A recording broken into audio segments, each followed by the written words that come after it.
And we have Samantha Klein here along with Laura Tooman to present. This has been a number of years in the making.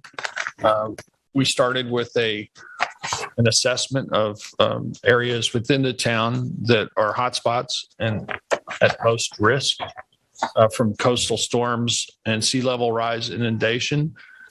We started by computer modeling, I think it's 9 different reaches, and from there having the actual, scenarios of what's imperiled. That leads to, well, okay, what are we going to do about it? So that's the plan part here. So we've done the assessment. The plan is in its final draft form, and we're looking forward to the presentation. So welcome, Sam and Laura. Thank you, guys. Yeah, thanks for having us. And Nick is going to... You didn't realize you had an assistant. Great. Nick's doing a great job there at the computer He is. today. He really is. Thank you, Nick. Yeah. We're happy to have him back.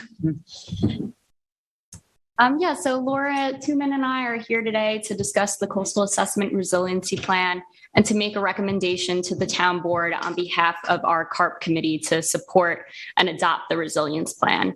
As a coastal community, the town of East Hampton is on the front lines of climate change, and the town recognizes its vulnerabilities to flooding, shoreline erosion, and sea level rise. The Carp is a major milestone in resilience planning for the town, and it is a tool to help guide us in decision-making on policies, projects, and procedures we should be further developing to reduce our vulnerability and adapt to our changing climate.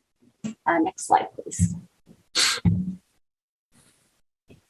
Thanks, Sam. Just Laura Tooman, president of CCUM, but also the co-chair of the Carp committee. So that's why I'm here joining Sam today. So when we were putting the plan together as a committee, and we'll talk a little bit more about the committee in a few moments, but we have to think about what does it mean to be a resilient community in the coast? What questions do we have to fulfill? So these are just some of the items that we thought it meant, how to be a coastal resilient community. It means that you can rebound quickly after a storm, small or big. We all know that even small nor'easters can have huge impacts here on our coastal environment. It also means maintaining a sustainable and economically viable community. We have a lot of critical business infrastructure in harm's way, so we want to ensure that we can allow that business community to continue to operate and support our town and our town's economy.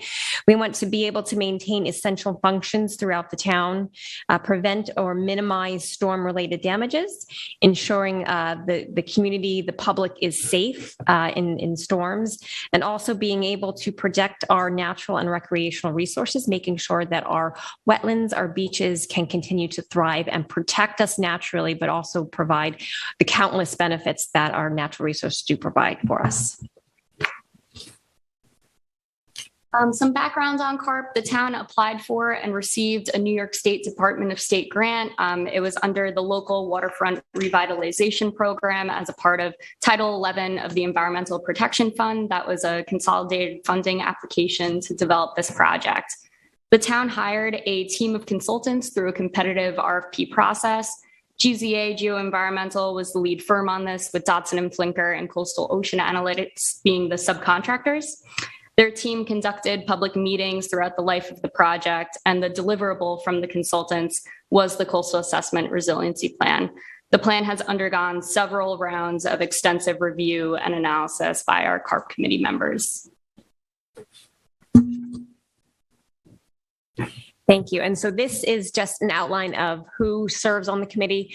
As the supervisor mentioned, this committee was formed several years ago, and we've been working on this plan for a very long time. So we are so happy to arrive, having an actual draft plan in front of you today. So these are the members of the current Carp committee. Now, again, there has been different variations of Carp committee members. We've had multiple town board liaisons, the supervisor being one previously, and now Kate Rogers is our current Carp committee liaison, who we appreciate both of their work in supporting our work as a committee. But as you can see, the committee has a broad membership base, and I think that is one of the reasons why the Carp plan has is as good as it is at this moment because we had such a diverse group of individuals contributing to the process and the actual document, the draft plan that you have before you today.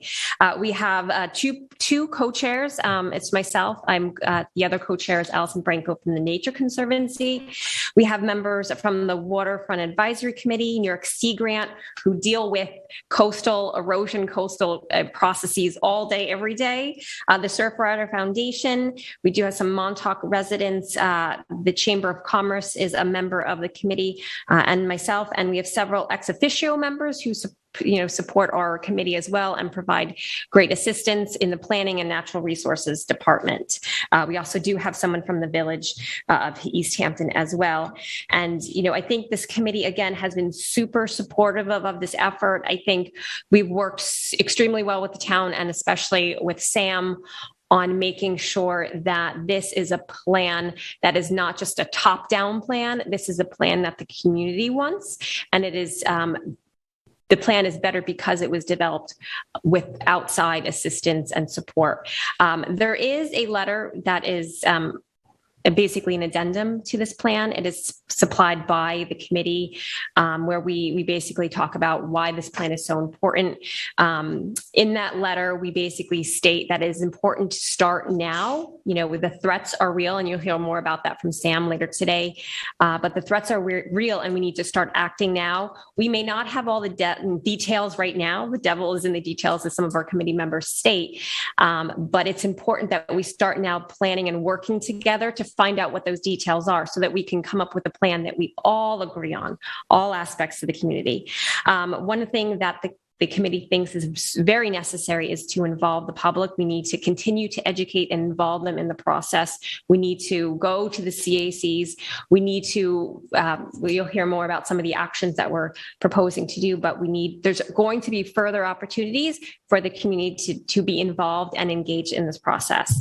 But this committee, you'll hear later today as well, but the committee does recommend the town moving forward with the plan, adopting the plan so that we can roll up our sleeves, get moving and grooving. But also I think a lot of our work needs to be supported by outside grant funding and work as well. So having a plan which is adopted and approved by the actual town board is going to be very helpful in helping us to secure the funding we need to get some of these elements done.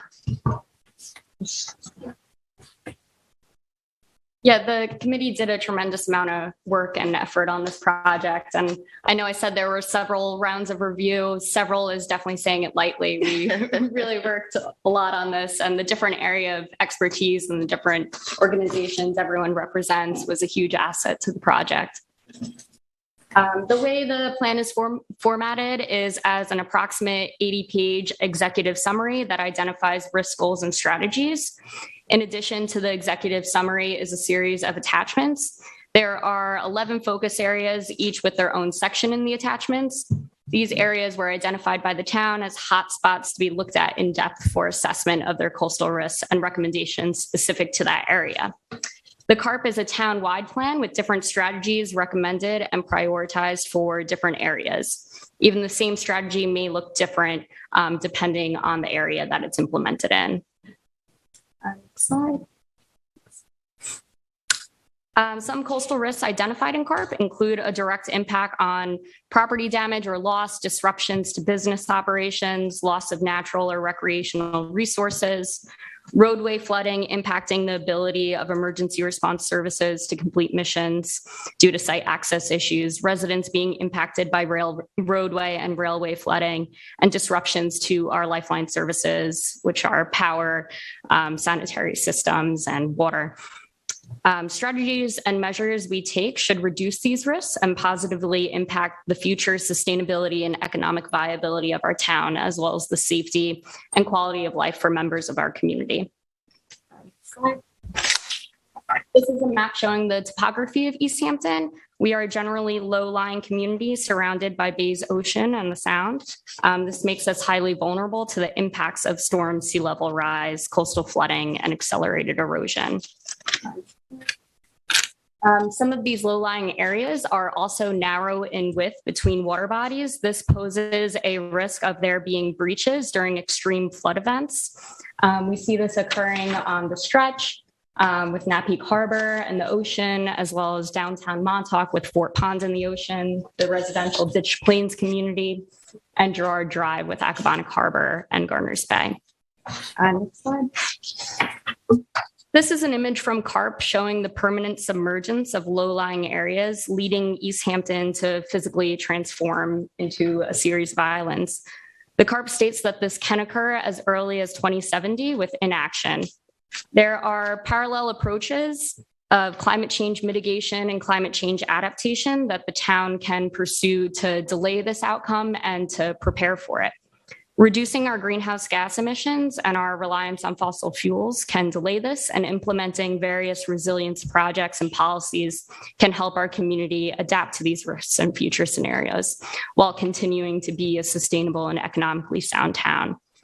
Although this information and this look at the future can be overwhelming, I think that the overall outlook of the resilience plan is proactive planning and action oriented. There are a lot of things we can do, and our team is eager to start working on the next phase from CARP after it's adopted. Next slide.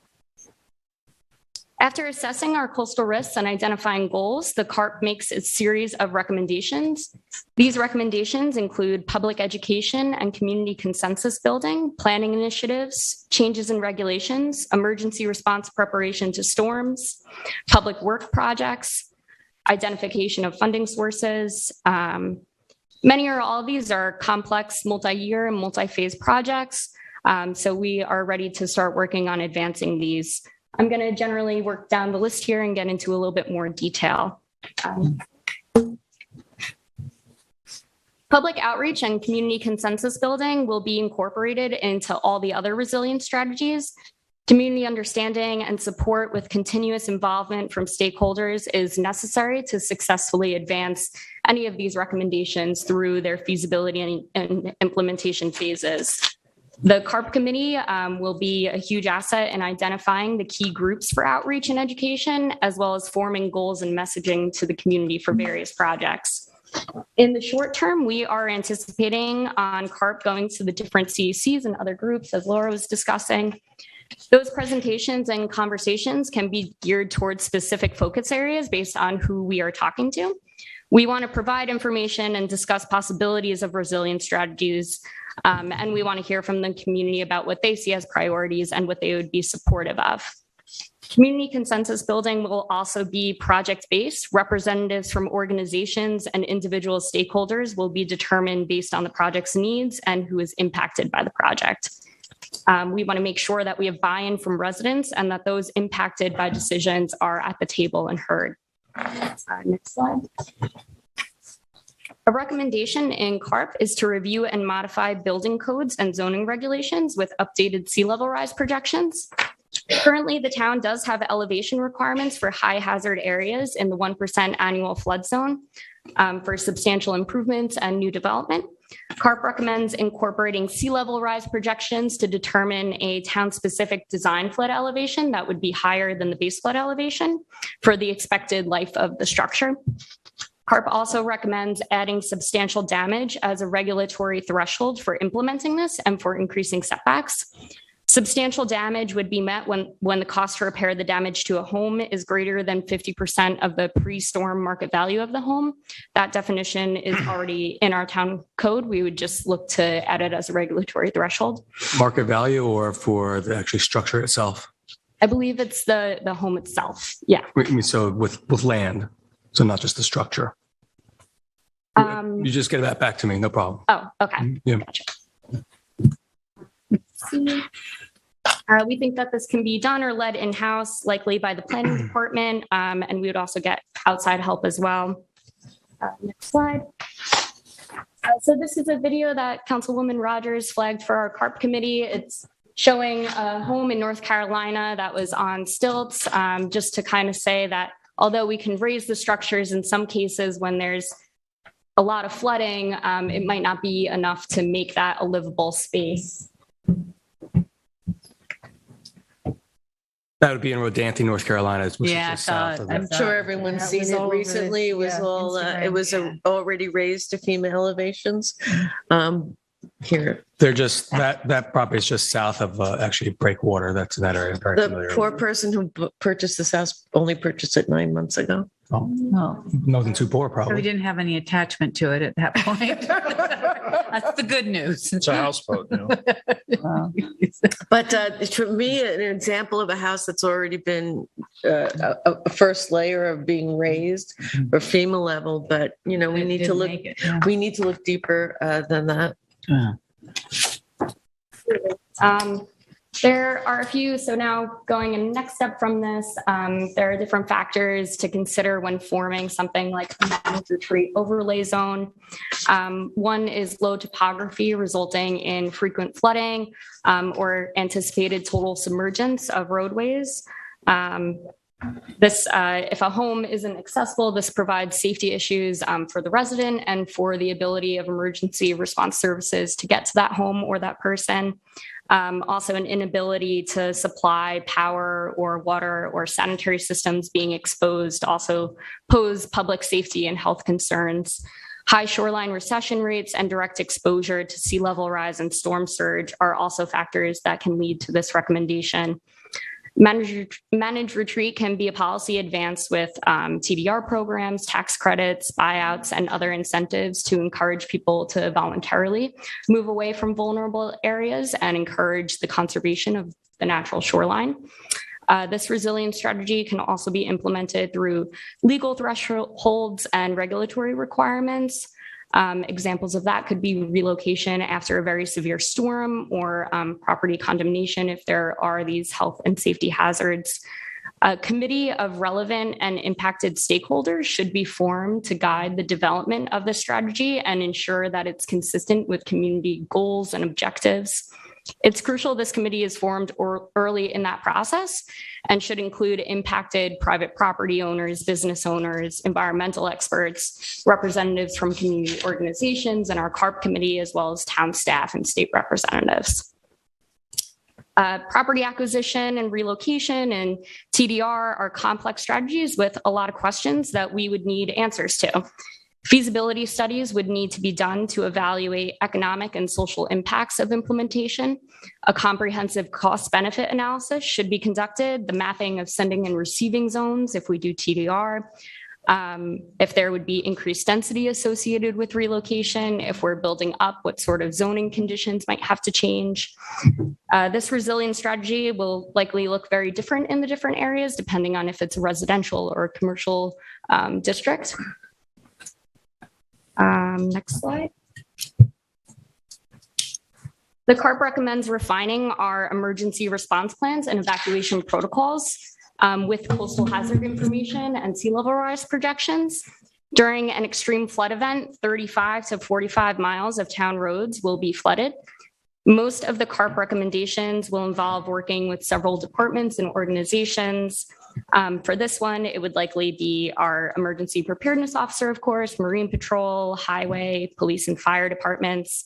We have a lot of emergency planning measures already in place, like an emergency notification system to residents, a publicly available emergency preparedness checklist, signage of alternate routing for residents to navigate during a storm. Maybe a recommendation would be to look to increase public awareness and education of the things we already have available. There are also factors within the existing emergency response plans that can be reviewed. One would be to evaluate the current inventory and identify additional needs for flood response equipment, such as high water vehicles or police boats, making sure we have enough equipment and that it's sited properly. A recommendation could also be to raise key roads or use green infrastructure to reduce or mitigate the amount of stormwater and flooding. Next slide. Another recommendation is the pursuit of public works and physical projects.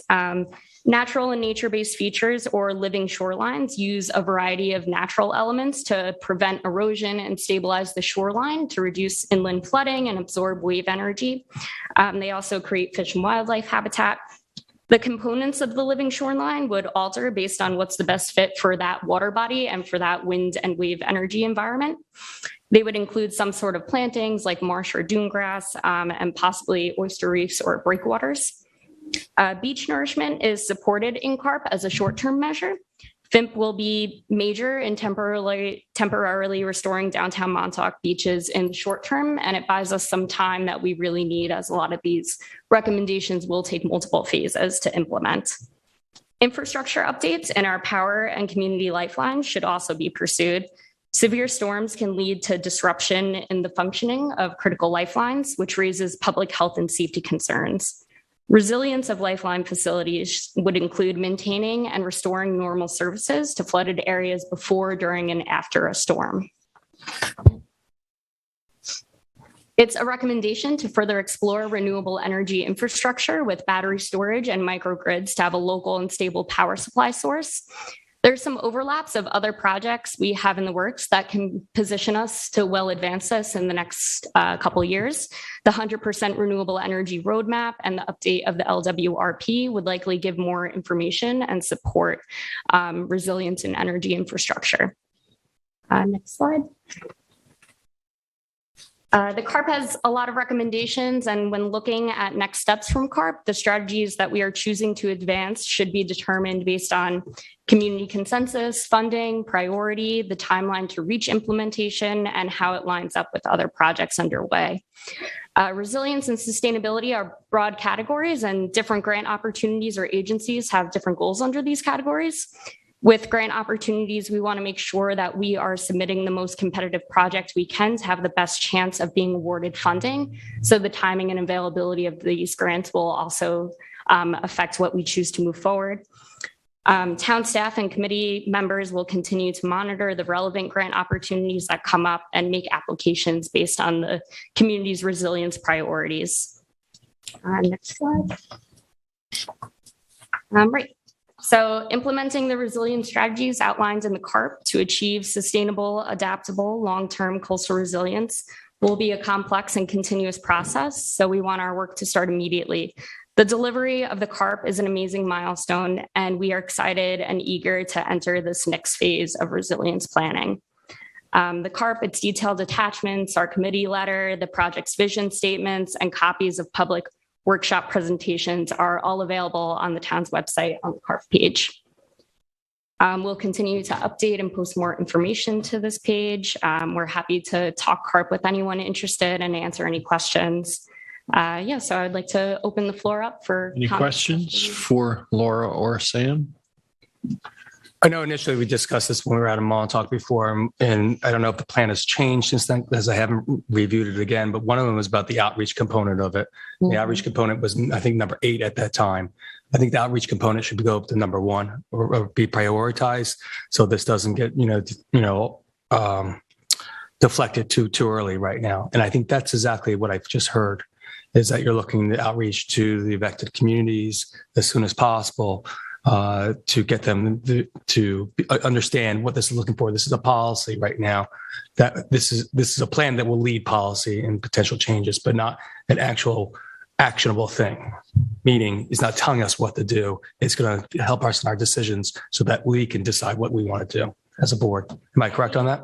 David, the community and the outreach component is so important. That's something that we feel very strongly that we need to expand and get started on right away. Obviously, the plan itself is just a roadmap, and there's a lot in there, and recognizing that the town can't do it all yourself. And so I think that's where we can lean on the committee and the committee members and the organizations they represent or the connections they have to help execute on that outreach. Like how many, not just CAC meetings, there could be other community meetings that can be had, or I think all of us are willing to come together to really, increase that outreach component, because that's incredibly necessary.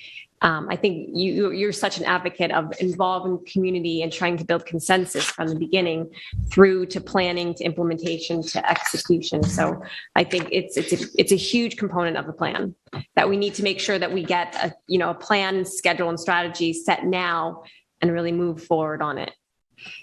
Thank you. Any other questions or comments? Now, I just want to say, we're working on the Hamlet plan for Wainscott right now, and then the next one we're going to work on is going to be Montauk. And so this is going to fit into that that plan that we saw, the conceptual plan of what it would look like if we moved some things back and how that would happen. So I think this fits into it. And I hope you're very much involved when we get to that point of working on that Hamlet plan for Montauk. I think you bring up a great point, because so much of, when I'm looking specific at some of our communities where there's a lot of attention right now, Montauk is one of them. We have the pending Hamlet plan. We have the Carp plan, which addresses several locations in Montauk. We have a downtown wastewater management plan coming up, and potentially some other beach erosion control district items that maybe we're fostering. So it's so important that all of us, all these different committees are talking to one another so that there's consistency throughout all of these plans. They need to be consistent and support one another and saying the same thing. Yeah. Thank you. Is there been a chance to look back at what the chamber's concerns are as far as some of the wordology, if we're using almost, to try to get the same result, but to not elicit a response of such a response from a person who might not be as integrated or educated about this plan right off the bat? That's part of that outreach aspect, I guess, too. And yeah, David, part of that is to actually have the chamber on the committee, which we are really looking forward to. And as I said to Jen and Paul, to moving forward together. And that's the most important word. Right. Carp is not an environmental plan. It's a plan to sustain the community, to sustain our businesses, to sustain our residences, and to keep us on always looking forward to that future plan for resiliency. And that can't be done without the community. It can't be done without the input of everyone in the community. Mm-hmm. Thank you. So, Can I just add to that? Thank you guys so much. Jen, can you just come up to the podium? And then Gloria, I think you waved your hand. I'll have you come up in just a minute as well. I just want to thank everybody here for, including the chamber. And I think I just want to make the point that the chamber really feels that, yes, this isn't an environmental initiative. This is a sustainability issue. And everyone in Montauk is, invested in making sure that the community is able to stay there and prosper and thrive. Yeah. So thank you, guys. Thank you. And then Gloria, you wanted to just make a comment? Talk about a morning of big, hairy problems, solutions. If anyone wants to know the value of your town government, they should look to today's lineup of discussions, because this is our very survival that we are talking about here. People don't want to go there. They think, okay, we're driving a car, there's a cliff, I can veer off at the last moment. A lot of these issues are baked into what is going on right now. And you ladies, you are like looking down the road like, okay, we can't avoid the cliff. How can we just bend the curve slightly to avoid total disaster? And everyone, this has just been crazy, amazing. Thank you all. Thank you, Wow, Gloria. thank Thank you, Gloria. Gloria is also a member of Energy and Sustainability. Yes, she is. Big picture. I could just, if there's any questions, we'll take them. But as representing, not only am I a member of this committee, but also just representing the organization that I represent today, CCOM, Concerned Citizens of Montauk. This is something, and Jeremy is in the room too. This is something that CCOM has been hoping and praying for since Hurricane Sandy hit. Montauk has sustained significant damage, and since that day, we worked hand in hand with the town advocating for a plan like this. And so it's been so nice to work directly with the town to get to this point, to have a plan here today. And Sam said that it's a huge accomplishment, but there's so much more work that needs to be done. And we really need to get started. So I think we look to the town for your support in allowing us to move forward with what we need to do. So Laura, you mentioned Hurricane Sandy, and I was a freshman council person when that struck. It was my first year being on the board, really. And I've really seen the awareness of what we're facing change within the community significantly over the last 10 years. And it has also accelerated, as has the sea level predictions.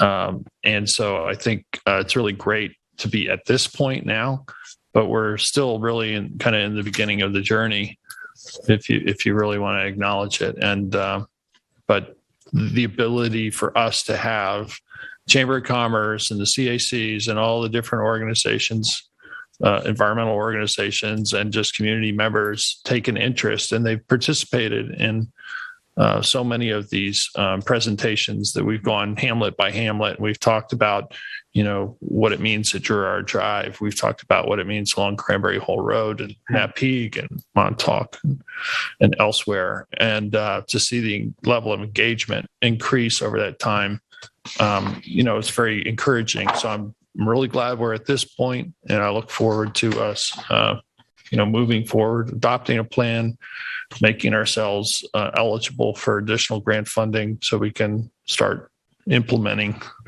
many of the things that the plan talks about. So thank you all. I was going to say the same thing. I just remember at Scoville Hall when you brought out the maps and everybody's jaw hit the floor when they saw, Right.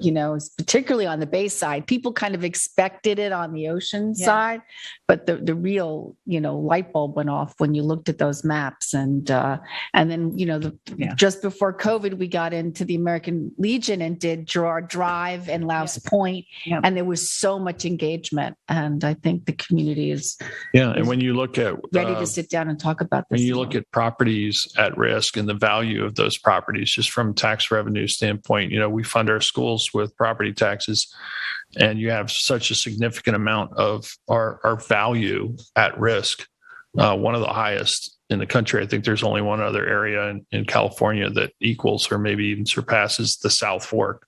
It's real, and we need to be planning now so that we don't have catastrophic issues later on. So thank you for your efforts. Thank you so much. So if I could ask a question, what, in terms of next steps, how can the committee, how can the Carp committee support the town board in what the next steps? Well, the next step is to adopt the plan, right? If you need anything from us as So a I committee. think, the board members will individually, continue to review that, and we'll convene, I guess, if we have any particular issues or questions or whatever, we can reach out to the committee and move forward. And again, if there's any challenges to which I don't necessarily see many, we can always bring it back into discussion in June and get that done shortly so we can move on, because again, it is the confluence of multiple different townwide studies are completing right now almost. Yeah. And to move forward with all that in help me. Synchronicity. 4 hours later, it would be nice. In sync. You could also give us an assignment. I mean, I Almost five. got the plan. I haven't gotten through all of it. I mean, we could say by June 1st, we all need to read the plan and so that we have, Yes. By June homework 1st. assignment. Yeah. Yes. There you Absolutely. go. So how about it? Yeah. So June ahead 1st. of our we have- next, prior to our next work session, Yeah, we'll be which is ready to, June 7th. that is the 7th, right? And there's a lot of addendums and attachments. There's a whole, this We'll was- memorize every one of them. Did you? I promise. I mean, it was a true assessment too. It wasn't just recommendations. It's based on science. It's based on sea level rise projections for these different areas.